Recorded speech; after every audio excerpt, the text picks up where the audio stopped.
तो कहानी शुरू होती है गौतम नाम के एक काल्पनिक शहर से, जहां ऑर्थर जो कि एक स्टैंड अप कॉमेडियन है और जोकर भी है, अपनी बूढ़ी माँ के साथ रहता है। ऑर्थर और उसकी माँ मूवी में गरीब दिखाए गए हैं और गौतम शहर में भी काफी शोषण दिखाया जाता है, जिसमें अमीर गरीबों के साथ दुर्व्यवहार करते हैं और शहर में काफी भुखमरी है। आर्थर अपना घर चलाने के लिए अलग अलग जगह पर शो करता है और एक दिन जब वह एक कंपनी का साइन बोर्ड लिए शो कर रहा था, तभी वहाँ कुछ बच्चे आते हैं और साइन बोर्ड छीन के ले जाते हैं। अपना साइन बोर्ड लेने आर्थर उनके पीछे जाता है और थोड़ी देर की चेंज के बाद एक सूनी सी गली में वे बच्चे रुक कर उस साइन बोर्ड को आर्थर के मुंह पर इतना जोर से मारते हैं कि वो साइन बोर्ड ही टूट जाता है। फिर उसके बाद वे सभी बच्चे मिलकर आर्थर की जबरदस्ती पिटाई कर देते हैं। इस सीन के बाद हम देखते हैं कि आर्थर एक गवर्नमेंट किस्म के क्लिनिक पहुंच गए, जहां हमें उस डॉक्टर से हुई बातचीत को सुनकर हमें पता लगता है कि आर्थर को एक बीमारी है, जिसकी वजह से उसकी हंसी कंट्रोल नहीं हो पाती है। कितनी भी सीरियस या दुख भरी सिचुएशन हो, आर्थर अचानक हंस देता है और फिर उससे उसकी हंसी नहीं रुक पाती। वह इस जगह अपना इलाज करवाने के लिए इसलिए आया क्योंकि यह एक गवर्नमेंट क्लिनिक था और यहाँ उसका इलाज फ्री में होने के साथ उसकी दवाएं भी फ्री में मिल जाती थी।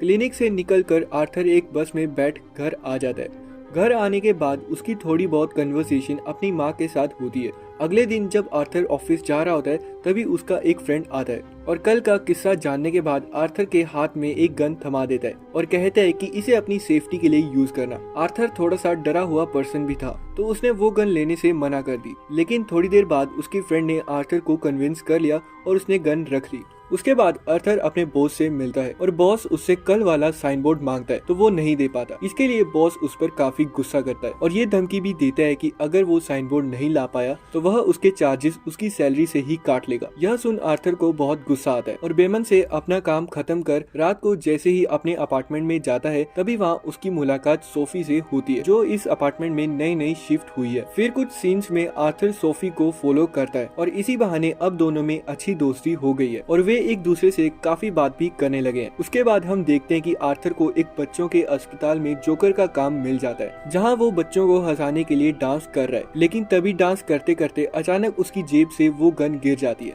जिससे उसका मालिक काफी नाराज होता है और उसे जॉब से निकाल देता है। आर्थर उसे समझाने की कोशिश करता है, मगर उसका बॉस उसकी एक नहीं सुनता और उसे नौकरी से हाथ धोना पड़ता है। जब आर्थर वहाँ से उदास होकर एक ट्रेन में बैठकर घर जा रहा होता है, तब वहाँ 3 आदमी एक लड़की को छेड़ रहे थे। उस डब्बे में आर्थर और उनके अलावा कोई नहीं था। ऐसी सीरियस सिचुएशन में आर्थर को अपनी बीमारी की वजह से जोर से हंसी आती है, जो उससे कंट्रोल ही नहीं हो पा रही थी। उसको जोर से हंसता देख उन्हें गुस्सा आता है और वे आर्थर पर ही अटैक कर देते हैं। आर्थर उन्हें अपनी बीमारी के बारे में बताने की पूरी कोशिश करता है, लेकिन वे उसे इतना मारते हैं कि उसके मुंह से खून निकल आता है। खुद को घायल देख फिर आर्थर को बेहद गुस्सा आता है और वह अपनी गन निकाल एक एक कर तीनों को गोली मार देता है। क्योंकि वो ट्रेन में जोकर के ही ड्रेस में और मेकअप में था, तो कोई भी उसे पहचान नहीं पाता। वहाँ से निकलकर आर्थर एक बहुत दूर किसी वॉशरूम में खुद को लॉक कर लेता है, जहाँ हम बहुत ही अजीब सीन देखते हैं। वह उन तीनों के मर्डर के बाद बहुत खुश था और उसका जश्न भी मनाता है। नेक्स्ट डे की सुबह जब वह घर पर टीवी देख रहा था, तब उसे पता चलता है कि वे तीनों जिनकी उसने हत्या की वे थॉमस के आदमी थे और थॉमस इस शहर के टॉप क्लास रईसों में शुमार था। यहाँ तक कि उसकी मॉम सारी उम्र जिसके लिए खत लिखती रही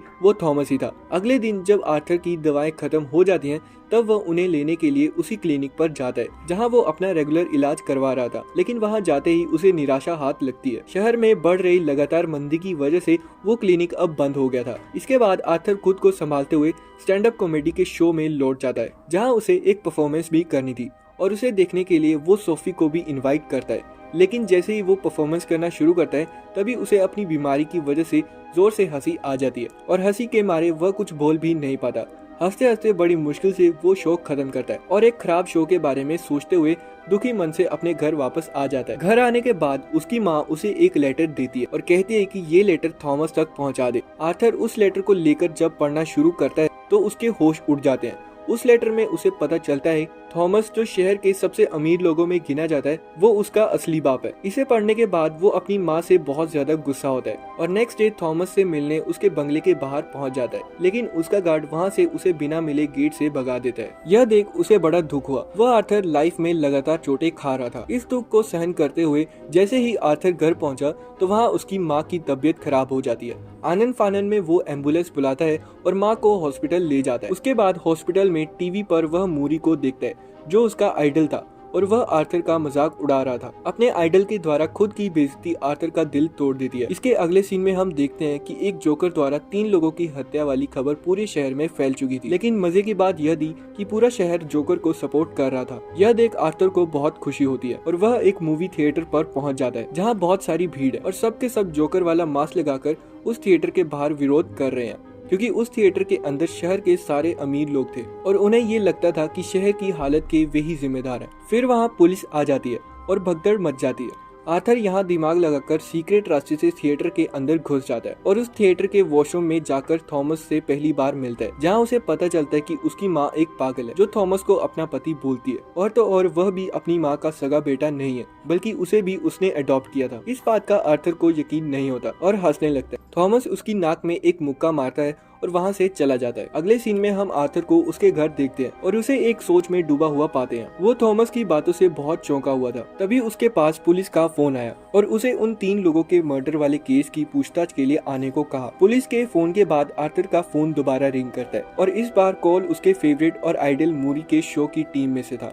जिसमें उसे पता चलता है कि जिस शो में आर्थर की क्लिप चलाई थी वो काफी वायरल हुई है और लोगों का उस पर काफी अच्छा रिस्पॉन्स है। इसलिए वे उसे मूरी के साथ शो ऑफर करते हैं। अपने आइडल के साथ शो करने की खुशी उसे इस कदर होती है कि अब तक की उसकी सारी टेंशन हवा हो जाती है। नेक्स्ट डे आर्थर अपनी माँ के मेंटल हॉस्पिटल जाता है और वहाँ से उसकी पुरानी रिपोर्ट्स निकलवाता है। रिपोर्ट्स को पढ़ने के बाद आर्थर को बड़ा ही जोरदार झटका लगता है, क्योंकि उसमें लिखा था आर्थर सच में उसका बेटा नहीं है और इसके अलावा उसकी माँ का एक बॉयफ्रेंड भी हुआ करता था जो उसे खूब पीटता था। एक दिन इसी झगड़े में आर्थर के सिर पर चोट लग जाती है और वह इस बीमारी का शिकार हो जाता है। यह सब पढ़कर उसे बहुत गुस्सा आता है और वह सीधा सोफी के घर जाता है। लेकिन सोफी के घर पहुंचने के बाद यहाँ एक और खुलासा होता है जो आर्थर को तोड़ के रख देता है। सोफी कोई थी ही नहीं, वो उसकी इमेजिनेशन का एक हिस्सा थी। उसके बाद आर्थर पागलों की तरह रिएक्ट करता है और पूरी तरह टूट जाता है।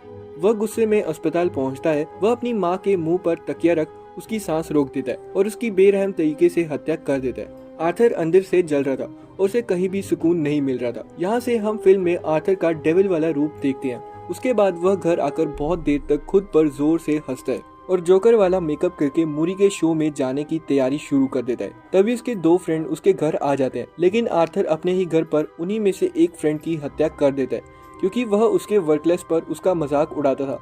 फ्रेंड के मर्डर के बाद आर्थर मूरी के शो के लिए डांस करते हुए घर से निकलता है। तभी उसे 2 पुलिस वाले रोक लेते हैं। आर्थर उन्हें चकमा देकर वहां से भाग जाता है और एक ट्रेन में घुस जाता है जहां सब लोग जोकर का मास्क लगाए थे, जिस वजह से उन दोनों पुलिस वालों को उसे ढूंढने में काफी मुश्किल होती है। मास्क से परेशान होकर एक पुलिस वाला ऊपर को बंदूक करके चलाता है। यह देख लोग उस पर भड़क जाते हैं। उसके बाद आर्थर उनको मरा हुआ देखकर फिर से डेविल वाला डांस करता है। उनमें थोड़ी कन्वर्सेशन होती है और उसके बाद वो लाइव शो में आ जाते हैं। जैसे ही मूरी आर्थर से जोकर वाला मेकअप पर सवाल पूछता है, आर्थर उसे एक इमोशनल जवाब देता है जो सबको इम्प्रेस करता है। लेकिन वह समाज पर उंगली उठाते उठाते लाइव शो में ये भी बता देता है कि उस दिन ट्रेन में उसी ने उन तीनों का मर्डर किया, क्योंकि आज तक तमाम अमीर लोगों ने अनगिनत गरीब लोगों की हत्या की है, लेकिन उसे कोई नोटिस नहीं करता, न ही उनको सजा देता है। जब एक गरीब 3 अमीरों को मार देता है तो पूरे शहर में हंगामा क्यों? इन बातों के बाद वह मूरी पर भी सवाल उठाता है कि तुमने भी मुझे बुलाकर अपना ही फायदा देखा है, न कि मेरा। मेरी वीडियो से ही तुम्हारे शो की रीच बढ़ी है, इसलिए तुमने मुझे बुलाया। मूरी को यह सच्चाई बर्दाश्त नहीं होती और वो उसे पुलिस बुलाने की धमकी देता है। तभी आर्थर को गुस्सा आता है और अपनी गन निकालकर लाइव टेलीकास्ट में उसको शूट कर देता है। टीवी पर पूरे शहर में ये बात फैल जाती है और पुलिस आर्थर को पकड़ कर ले जाती है। तभी हम शहर में देखते हैं कि दंगे फैल गए हैं और लोग आर्थर की गिरफ्तारी के खिलाफ हैं। उसकी उस इमोशनल स्पीच ने लोगों को उसकी तरफ कर दिया है। सरकारी प्रॉपर्टी की बर्बादी देख आर्थर जोर जोर से हंस रहा था कि अचानक एक एम्बुलेंस आती है और उस गाड़ी में टक्कर मारती है जिसमें आर्थर और पुलिस थे। टक्कर के बाद आर्थर बेहोश हो जाता है और वहाँ मौजूद लोग उसे गाड़ी से बाहर निकालते हैं। वहीं दूसरी तरफ थॉमस अपनी वाइफ और बच्चों को लेकर कहीं बाहर जा रहा था। तभी एक सिटीजन जो जोकर का कॉस्ट्यूम पहना था वो देख लेता है और वो थॉमस और उसकी वाइफ की हत्या कर देता है। अपनी आंखों के सामने अपने मॉम डैड का मर्डर उस बच्चे को बहुत बड़ा धक्का पहुंचता है। इधर आर्थर अपनी बेहोशी से बाहर आता है और वह देखते हैं कि उसे उसके समर्थकों ने घेर लिया है और वे उसका सपोर्ट कर रहे हैं। यह सब देख आर्थर खुशी से झूम उठता है और जश्न मनाने लगता है। अगले सीन में हम देखते हैं कि आर्थर एक हॉस्पिटल में है जहाँ एक डॉक्टर उससे कुछ सवाल पूछ रही थी, जिनके जवाब आर्थर हंसते हंसते देता है। लेकिन थोड़ी देर बाद हम देखते हैं कि आर्थर उसकी भी हत्या कर देता है और वहाँ से एटीट्यूड में जाने लगता है। ये था आज की फिल्म का मूवी एक्सप्लेनेशन। ऐसे ही तमाम वीडियोस देखने के लिए सब्सक्राइब कीजिए हमारे चैनल को।